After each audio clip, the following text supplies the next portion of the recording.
ఆయన జీవితం కూడా వడ్డించిన విస్తరి కాదు. ప్రతిదీ కష్టపడి చదువుకున్నాడు, చేశాడు. పట్టుదల, ఆత్మవిశ్వాసం, ఒక్కొక్క మెట్టు ఎదుగుతూ వచ్చాడు. అందుకే ఎన్టీఆర్ ఒక ఆదర్శంగా మిగిలారు. 49లో మన దేశం నటుడిగా క్యారియర్ మొదలుపెట్టాడు. పాతాళ భైరవి, మాయా బజార్, లవకుశ, దానవీర సూరకర్ణ, గుండమ్మ కథ, ఇలా ఎన్నో మరుపురాని చిత్రాలు నటించాడు.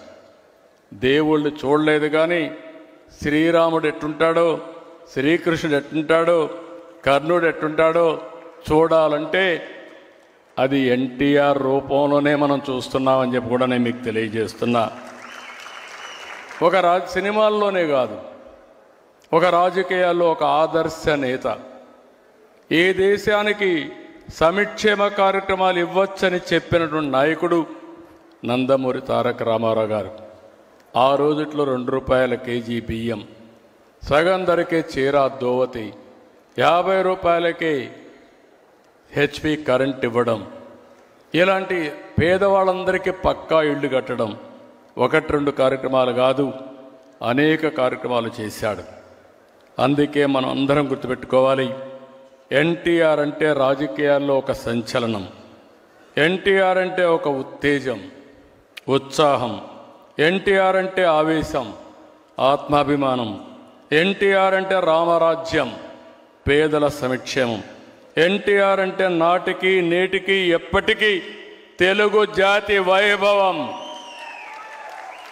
అందుకే ఆలోచిస్తున్నాం, అమరావతిలో ఎన్టీ రామారావు గారు శాశ్వతంగా గుర్తుండే విధంగా తెలుగు భాష కూడా ప్రాచీన భాషగా డిక్లేర్ చేశారు. ఈరోజు మన వెంకయ్య నాయుడు గారి యొక్క కృషితో నెల్లూరులో సెంటర్ పెట్టారు. కానీ వారు కూడా మనం ఒక మాట అన్నారు, దాన్ని డెవలప్ చేయాలని. వారు అనుమతిస్తే ఆ సెంటర్ కూడా తీసుకొచ్చి తెలుగు వైభవం పేరుతో ఎన్టీఆర్ విగ్రహం పెట్టి పెద్ద ఎత్తున తెలుగు ప్రాచీన భాషగా దీన్ని భావితరాలకు అందించే బాధ్యత తీసుకుంటామని చెప్పి కూడా నేను మీకు తెలియజేస్తున్నా. ఈరోజు గుజరాత్లో సర్దార్ వల్లభాయ్ పటేల్ విగ్రహాన్ని పెట్టారు. అదే తరహాలో తెలుగు జాతి గుర్తుండే విధంగా మన ఎన్టీ రామారావు గారు విగ్రహం పెట్టి తెలుగు జాతికి కష్టపడిన ప్రతి ఒక్కరిని గౌరవించేట్టుగా చేస్తామని చెప్పి నేను మీకు తెలియజేసుకుంటూ, ఆయన ఎప్పుడూ ఒకటే చెప్పేవాడు, భాష మీద జాతి మీద అభిమానం ఉండే వ్యక్తి ఎన్టీ రామారావు గారు. నేను అందుకే ఆయన తరపున మీ అందరికీ, ఆయన మన దగ్గర లేరు కానీ ఆయన ఆశయాలు మన దగ్గర ఉన్నాయి, ఆయన సంకల్పం మన దగ్గర ఉంది.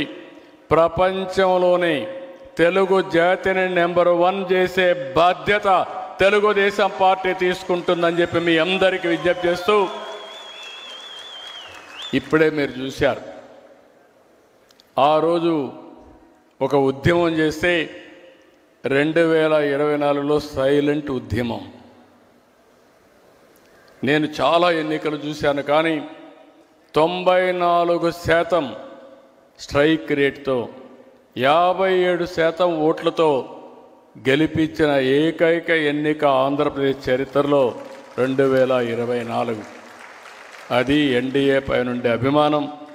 ఆ అభిమానాన్ని శాశ్వతంగా ఇక్కడికి వస్తే మిమ్మల్ని అందరినీ చూస్తున్నా, ఇక్కడుండే మీరే కారణం. మీరందరూ సమిష్టిగా పనిచేసి అఖండ విజయాన్ని సాధించిన మిమ్మల్ని అందరినీ మరొక్కసారి మనస్ఫూర్తిగా అభినందిస్తూ, ఈరోజు మన నాయకుడిని మనం గుర్తుపెట్టుకుని మళ్ళీ భావితరాలకు అందించే విధంగా ఆయన చరిత్రని ముందుకు తీసుకుపోవాలని చెప్పి మిమ్మల్ని అందరినీ కోరుకుంటూ, ఈరోజు ఈ కార్యక్రమానికి ఇచ్చేసిన మిమ్మల్ని అందరినీ పేరు పేరున అభినందిస్తూ, ఈరోజు చాలామంది నాయకులు వచ్చారు, వాళ్ళందరికీ మనస్ఫూర్తిగా అభినందనలు. ఇంకో పక్క ప్రత్యేకంగా వెంకయ్య నాయుడు గారికి, ఇంకో పక్క వెంకటనారాయణ గారికి, ఇంకో పక్క త్రిపుర నుంచి ఆల్ ది వే ఇక్కడికి వచ్చిన ఇంద్రసేనారెడ్డి గారిని మీ అందరి తరపున అభినందిస్తూ, ధన్యవాదాలు తెలియజేసుకుంటూ సెలవు తీసుకుంటున్నా. జై హింద్.